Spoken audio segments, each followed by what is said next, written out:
Bonjour, c'est Benoît et aujourd'hui je vais te parler de vêtements de sport qui me passionnent.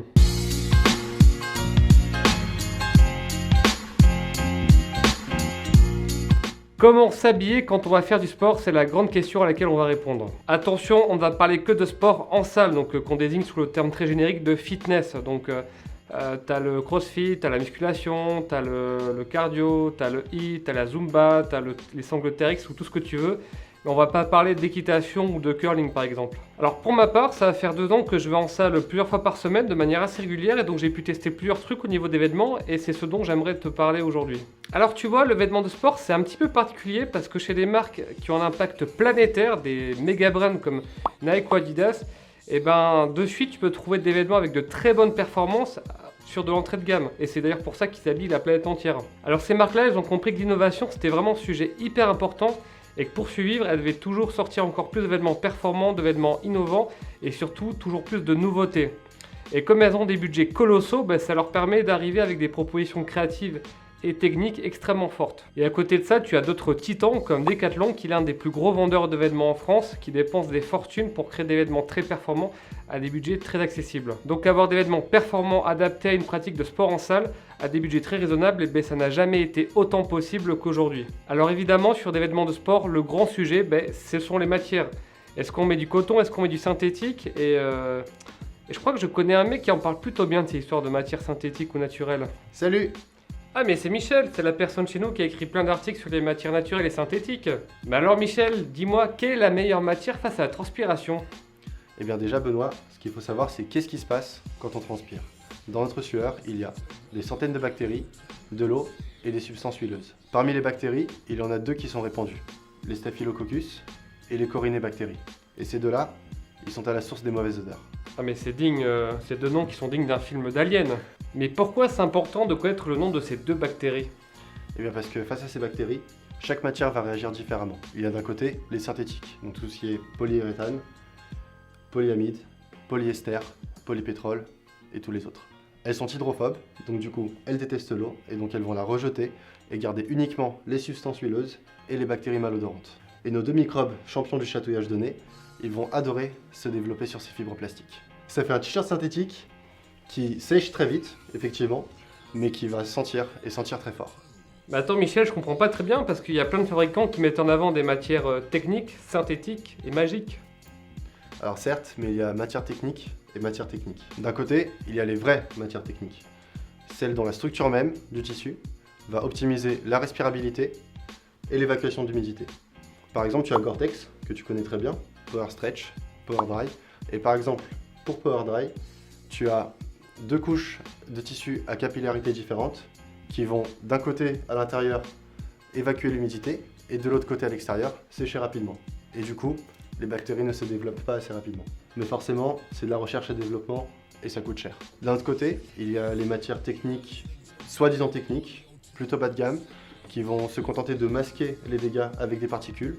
Dans le cas de Erisme, chez Uniqlo par exemple, ils utilisent des particules d'argent qui permettent de cacher en fait les mauvaises odeurs en venant tuer les bactéries malodorantes. Et c'est bien ou pas? Eh bien, les conséquences sont assez discutées sur tout ce qui est santé et environnement.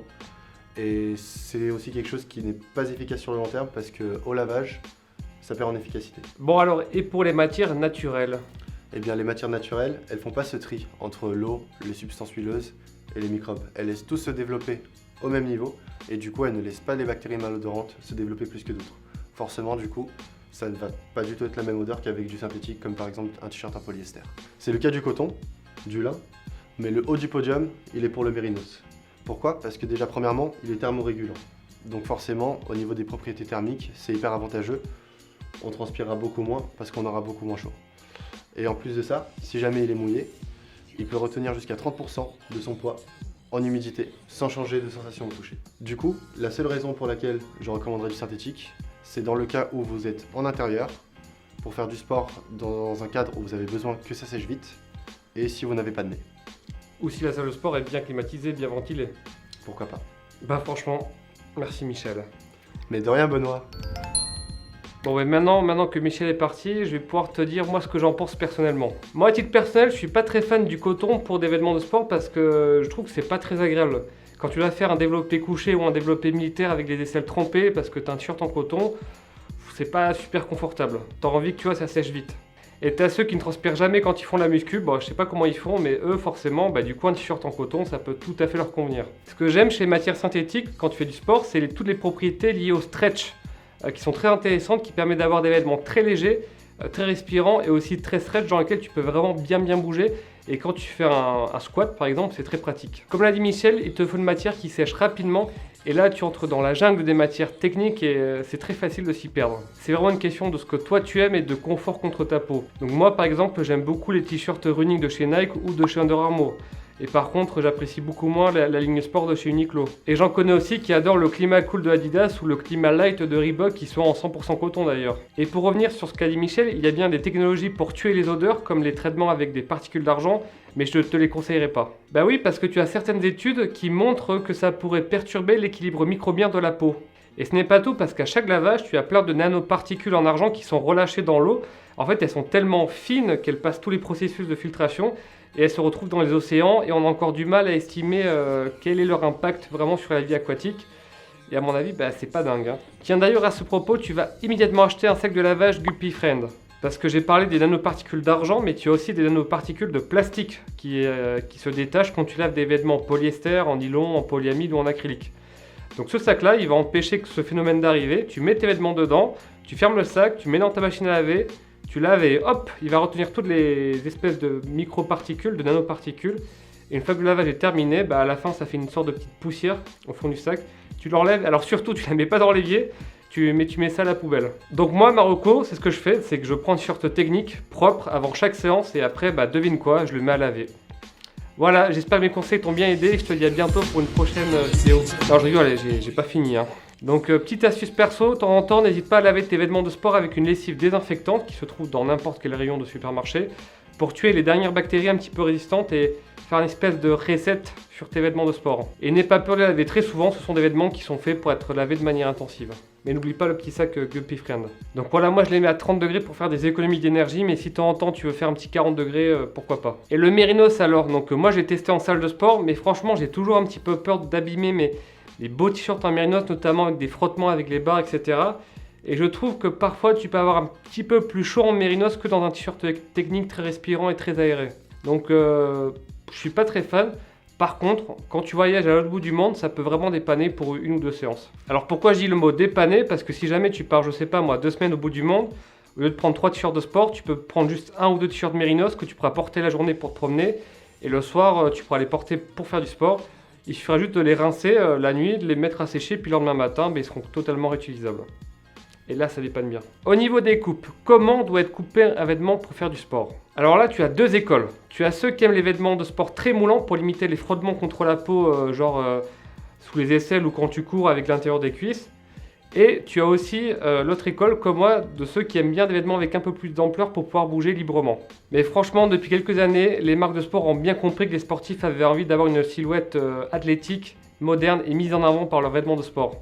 Donc plus de vêtements de sport informes et trop larges. Donc maintenant que ce soit chez Nike ou chez Adidas ou chez Decathlon, les épaules elles sont nickel, le volume à la poitrine il est parfait, le sizing est bien respecté, il n'y a plus aucun souci normalement. En tout cas, moi au niveau de la musculation, j'ai tout vu. J'ai un copain qui s'appelle Anthony, petite dédicace à lui, qui fait du squat où il met souvent plus de 100 kg et je l'ai vu faire du squat dans des pantalons de jogging ultra classiques en coton, avec des leggings ou même avec des shorts. Donc c'est vraiment en fonction de toi, de tes goûts et de ce que tu aimes. Alors moi, ce qui me concerne, j'ai un short Decathlon entre guillemets haut de gamme, c'est-à-dire qu'il coûte 25 €, tandis que l'entrée de gamme coûte moins de 10 € chez Decathlon. Il y a 2 détails très importants pour moi, il y a les poches JP, et ça c'est un conseil que je vais te donner. Pour les shorts de sport, prends toujours des poches JP, c'est très pratique. Par exemple, quand tu vas faire de la presse à cuisse et que ton bassin est incliné, ça va éviter de fracasser ton téléphone par terre. Maintenant, on va parler des marques. Où aller acheter ces vêtements de sport? Donc Nike, Adidas, Reebok ou même Decathlon, j'en ai déjà parlé, tu sais ce que j'en pense. C'est des vêtements qui sont jolis, qui sont bien coupés, qui sont performants à des prix attractifs.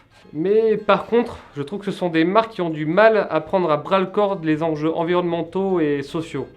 Parce qu'évidemment, il y a beaucoup de fabrication dans les pays asiatiques. Comme d'habitude, jamais je te dirais ne va pas chez cette marque parce que je veux pas te donner d'ordre. Mais j'ai bien conscience que ces marques, heureusement qu'elles existent aussi, notamment si tu as un budget qui est assez réduit. Mais moi, je veux juste que tu fasses tes achats en toute connaissance de cause, voilà. Mais tu vois, au moment de te recommander des marques de sport sympas, performantes et éthiques, ben, je me suis retrouvé un petit peu coincé. Parce que des marques qui proposent de la performance, de l'éthique, du design et de la fabrication en Europe, à des prix qui s'envolent pas, ben, il n'y en a vraiment pas tant que ça et c'est vraiment chaud à trouver, quoi. Donc je vais à la fois te présenter des marques que j'aime et qui, à mon sens, un bon compromis entre design, performance et éthique. Mais si jamais tu en as à me recommander en commentaire, ben vas-y, je suis tout oui. Alors pour commencer, moi j'aime bien ce que fait Lululemon, donc particulièrement la gamme Lululemon Lab, parce qu'ils ont des produits de sport assez sympas en mode urban techwear.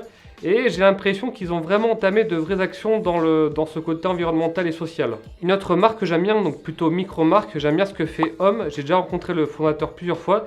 Et j'aime bien son côté spirituel et ses convictions sur ce que doit être une belle marque de vêtements responsable et respectueuse. La marque Triploid Design est pas mal du tout aussi.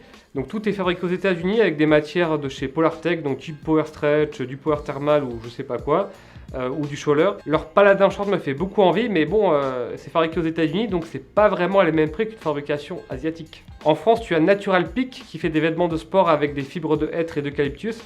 Mais tu vois, comme d'habitude avec ce genre de marque, bah, les designs, ça n'a rien à voir avec les designs modernes et futuristes de ce que peut faire Nike par exemple. C'est des choses très simples et il va falloir faire avec. Tu as aussi la marque allemande Organix qui s'écrit OGNX, qui est très réputée pour ses matières écologiques et pour sa fabrication au Portugal. Et si tu veux le grand frisson du vêtement de sport et de running, tu peux aller chez la marque française Satisfy Running. Donc là, tu as vraiment un propos graphique très fort, hein, très audacieux. Par contre, les prix piquent un peu, mais du coup, tu n'as pas du tout de fabrication asiatique, tu n'as que des fabrications portugaises. Alors, j'ouvre une toute petite parenthèse sur l'outdoor parce qu'on parle beaucoup de Patagonia, mais moi, j'aime beaucoup ce que fait la marque Klettermansen, qui est une marque qui essaie de faire des vêtements très performants, mais aussi très respectueux de l'environnement. J'aime vraiment beaucoup ce qu'ils font, je les ai rencontrés au Piki. Les chaussures, que mettre aux pieds quand on va faire du sport ? Alors je vous en supplie, pour la muscu, ne mettez pas de chaussures de running. En fait, le problème c'est que leur semelle est très molle, elle est vraiment faite pour la course, et pour certains exercices comme le squat ou le soulevé de terre, vous allez vraiment manquer de stabilité et c'est un coup à éclater les bulles d'air. Moi personnellement, je recommande les chaussures de CrossFit parce qu'elles ont une semelle qui est bien plate, bien dure et incompressible, et tu en as chez à peu près toutes les marques de sport. Donc moi j'aime bien la gamme Metcon chez Nike, mais des modèles CrossFit, tu en as chez Reebok évidemment, chez ASICS, chez tout le monde. Et sinon, je suis très hypé par une marque qui s'appelle Lalo Shoes. Donc c'est une marque américaine qui fait des chaussures pour les forces spéciales américaines. Donc tout est fabriqué aux États-Unis. Les prix piquent un peu, mais bon, c'est le grand frisson du techwear américain. Et bon, évidemment, si vous mettez très lourd au squat ou au soulevé de terre, il va falloir envisager de mettre des chaussures de squat avec un talon qui est très légèrement surélevé, avec un coup de pied qui est très fermement maintenu, et là vous aurez une stabilité maximale. Mais sinon, n'importe quelle chaussure avec la semelle très fine qui ne se comprime pas, sans amorti, fera très bien l'affaire. En fait, comme si vous étiez pieds nus finalement. Et si vous êtes encore plus méga chaud, sachez que la marque Sabot fait des chaussures exprès pour le soulevé de terre et le squat. Et pour la toute petite parenthèse, le youtubeur muscu Lucas Guif, lui, dit beaucoup de bien des Converse pour faire du soulevé de terre ou du squat. Alors oui, je parle vraiment des Converse, ces chaussures en toile hyper basiques. Bon, par contre, pour tout ce qui est cardio, HIIT, fractionné, zumba, vélo, tapis, là pour le coup, des chaussures avec un vrai amorti, des chaussures donc de running font complètement sens et sont totalement adaptées. Voilà, j'espère que cette vidéo va t'aider à être le plus confort et le plus performant possible dans ta salle de sport. Si cette vidéo t'a plu, n'oublie pas, tu mets un pouce bleu, tu t'abonnes et tu t'inscris à la newsletter pour encore plus de conseils. Et moi je te dis à très bientôt. Salut!